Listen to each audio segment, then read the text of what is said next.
ನಮಗೆ ಒಂದು ಬಹಳ ಬೇಸರ ಏನಂತ ಹೇಳಿದರೆ, ಒಂದೇ ದಿನ ಯಾರೋ ಒಬ್ಬರು ಬಿಲ್ಲವ ಸಮಾಜದವರು, ನಾನೇ ಬಿಲ್ಲವ ಸಮಾಜ ಅನ್ನತಕ್ಕಂಥ ಮಾತನ್ನು ಹೇಳಿಕೊಂಡು ಅವ್ಯಾಚ್ಯ ಶಬ್ದಗಳಿಂದ ಅಲ್ಲಿ ಬಂದು ಬೈದು ಹೋಗಿದ್ದಾರೆ. ಅದು ಬೈದು ಹೋದ್ದಲ್ಲ, ಅವರು ಬಂದು ಹೇಳಿದಂಥ ವರ್ಡ್ ಕೇಳುವಾಗ ನಮ್ಮ ಇಡೀ ಸಮಾಜಕ್ಕೆ ಒಂದು ನೋವುಂಟಾಗಿದೆ. ಈಗಾಗಲೇ ನಮ್ಮ ಎಲ್ಲ ಬಿಲ್ಲವ ಸಂಘಟನೆಗಳು ಒಟ್ಟಾಗಿ ನಾವೊಂದು ಈ ಬಗ್ಗೆ ಏನಾದರೂ ಒಂದು ಚಿಂತನೆ ಮಾಡಬೇಕು, SP ಅವರಿಗೆ ದೂರು ಕೊಡಿ, ಅಂಥ ವ್ಯಕ್ತಿ ಯಾರು ಅವನು ನಿಜವಾಗಿ ಬಿಲ್ಲವ ಸಮಾಜ ಹೌದಾಗಿದ್ದರೆ ಅವರು ಬರಲಿ, ನಮಗೆ ಮಾರ್ಗದರ್ಶನ ಕೊಡಬೇಕಿತ್ತು. ಅವರು ನೀವು ಹೀಗೆ ಮಾಡಿ, ನೀವು ದಾರಿ ತಪ್ಪಿ ಹೋಗ್ತಾ ಇದ್ದೆ ಅಂತ ಮಾರ್ಗದರ್ಶನ ಅವರು ಕೊಡಬೇಕಿತ್ತು, ಅದನ್ನು ಅವರು ಕೊಡಲಿಲ್ಲ. ಅದು ಅಲ್ಲದೆ ಅವರು ಇನ್ನೂ ಕೂಡ ಸಮಯ ಇಲ್ಲ, ಸಮಯ ಉಂಟು, ಅವರು ತಪ್ಪಾಯಿತು, ನನ್ನಿಂದ ತಪ್ಪಾಯಿತು ಅನ್ನತಕ್ಕಂಥ ಒಂದು ಮಾತನ್ನು ಹೇಳಿಕೊಂಡು ಅವರು ಬಂದು ಕ್ಷೇತ್ರಕ್ಕೆ ಬಂದರೆ ಖಂಡಿತವಾಗಿಯೂ ನಮ್ಮ ಕ್ಷೇತ್ರದ ದೇವರು ಅವರನ್ನು ಕ್ಷಮೆ ಮಾಡ್ತಾರೆ, ಅವ್ರಿಗೆ ಒಳ್ಳೆಯದಾಗಲಿ. ಇದರಿಂದ ಏನಾಗಿದೆ ಅಂತ, ಬಿಲ್ಲವ ಸಮಾಜ ಅಲ್ಲ, ಇದು ಇನ್ನು ಮುಂದೆ ಬೇರೆ ಸಮಾಜಕ್ಕೂ ಕೂಡ ಬರುವಂಥ ಇದು ರೀತಿ. ಇವರಿಂದಾಗಿ ಬಿಲ್ಲವ ಸಮಾಜ ಅಲ್ಲದೆ ಇನ್ನೊಂದು ಸಮಾಜಕ್ಕೂ ಕೂಡ ತೊಂದರೆ ಆಗದ ರೀತಿಯಲ್ಲಿ ಆಗಲಿ. ಮತ್ತು ನಾವೇನು ಗಲಾಟೆ ಮಾಡಿ ಅವರನ್ನು ಅವರಿಗೇನು ಶಿಕ್ಷೆ ಕೊಡಬೇಕಂತ ನಾವು ಹೇಳುವವರಲ್ಲ.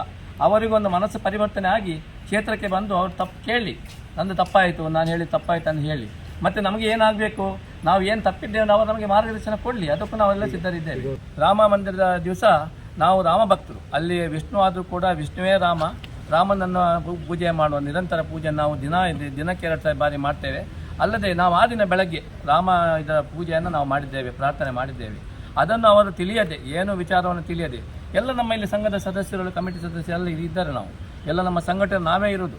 ಆಗಿರುವಾಗ ಅದನ್ನು ತಿಳಿಯದೆ, ಅವರು ಏನು ಕೇಳದೆ ಅವರಷ್ಟಕ್ಕೆ ಮಾಡಿದ್ದು ನಿಜವಾಗಿದೆ ತಪ್ಪು. ಇಲ್ಲ, ನಾವು ಒಳಗೆ, ಯಾಕೆಂದರೆ ಹೊರಗಿನ ಪ್ರಪಂಚ ನಮಗೆ ಇಲ್ಲಿ ಅಗತ್ಯ ಇಲ್ಲ. ನಮ್ಮದು ಬಿಲ್ಲವರ ಸೇವಾ ಸಂಘದ ಒಳಗೆ ಏನಾಗಬೇಕು ಅದನ್ನು ನಾವು ನಿರಂತರ ಮಾಡ್ತಾ ಮಾಡಿದ್ದೇವೆ. ಆ ದಿವಸ ಕೂಡ ನಾವು ಮಾಡಿದ್ದೇವೆ. ನಾವು ಎಲ್ಲರ ಭಕ್ತರೇ, ಆ ಭಕ್ತರು ಈ ಭಕ್ತರು ಅಂತೇಳಿಲ್ಲ.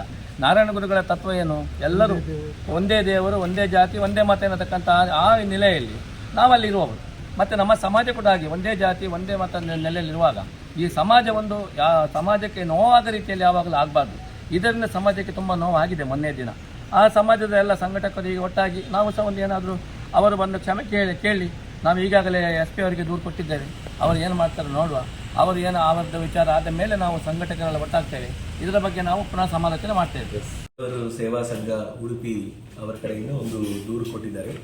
ಅದರ ಸಾರಾಂಶ ಏನಂದರೆ, 22ನೇ ತಾರೀಕು ಅವರು ಸಂಘದ ವಿರುದ್ಧವಾಗಿ ಯಾರೋ ಒಬ್ಬರು ಅವಹೇಳನವಾಗಿ ಮಾತಾಡಿ ಸಾಮಾಜಿಕ ಜಾಲತಾಣದಲ್ಲಿ ಬಿಟ್ಟಿದ್ದಾರೆ. ಅದರಿಂದ ಅವರಿಗೆ ಭಾಳ ನೋವಾಗಿದೆ ಮತ್ತು ಸಮಾಜಕ್ಕೆ ಭಾಳ ಕೆಟ್ಟ ಹೆಸರು ಬಂದಿದೆ ಎಂದು ಅವರು ಒಂದು ದೂರನ್ನು ಕೊಟ್ಟಿದ್ದಾರೆ. ಇದರ ಬಗ್ಗೆ ವಿಡಿಯೋವನ್ನು ಅವರು ಪೆನ್ ಡ್ರೈವ್ನಲ್ಲಿ ಕೊಟ್ಟಿದ್ದಾರೆ. ಮತ್ತು ವಿಡಿಯೋ ಅದನ್ನು ವೆರಿಫೈ ಮಾಡಿ ಮತ್ತು ಮುಂದೆ ಲೀಗಲ್ ಒಪಿನಿಯನ್ ತಗೊಂಡು ಕಾನೂನು ರೀತಿಯಲ್ಲಿ ಕ್ರಮ ತಗೊಂಡು ಯಾರು ಮಾಡಿದ್ದಾರೆ ಅವರನ್ನು ಐಡೆಂಟಿಫೈ ಮಾಡಿ ಆದಷ್ಟು ಬೇಗನೆ ಈ ಕೇಸನ್ನು ವೆರಿಫೈ ಮಾಡ್ತೀವಿ.